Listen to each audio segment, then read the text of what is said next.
ये basically camp state bank of Pakistan ने तमाम बैंक्स को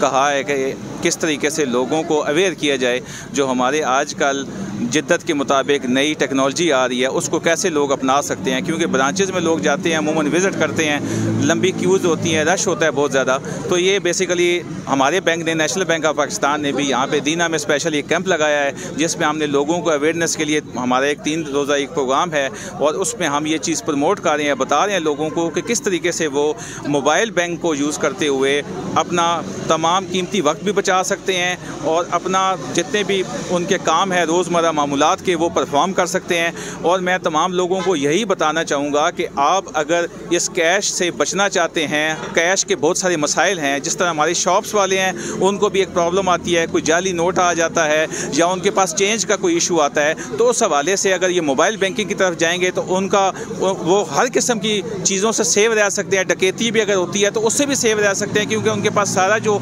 चीज़ है वो उनके मोबाइल में मौजूद है, उनको अपने पास कैश रखने की भी ज़रूरत नहीं है। और इस तरीके से वो अपने सारे रोज़मर्रा की जो भी मामलात हैं जो बैंकिंग के हैं वो परफॉर्म कर सकते हैं। कोई फ़ी कलेक्शन है वो कर सकते हैं, बिल जमा करा सकते हैं, गवर्नमेंट की पेमेंट कर सकते हैं, टैक्स की पेमेंट्स कर सकते हैं। तो ये सारी मालूमात जो है लोगों को हम मैक्सिमम पहुँचा रहे हैं, ताकि वो लोगों को पता चले कि आजकल बैंकिंग इंडस्ट्री बाकी दुनिया के मुताबिक भी हम लोग भी काफ़ी इसमें तेज़ी से फ्लरिश कर रहे हैं और अल्हम्दुलिल्लाह हमारे पास बहुत अच्छा रिस्पांस भी है। लोग इस चीज़ को अपना भी रहे हैं, जिनको नहीं आगाही थी उन तक भी मैक्सिमम हमने पैगाम पहुँचाया है और काफ़ी कस्टमर्स को हमने इसको मोबाइल ऐप पे लोगों को रजिस्टर करके दिया है, उनको मालूमात मिली है कि किस तरीके से वो इससे फ़ायदा उठा सकते हैं।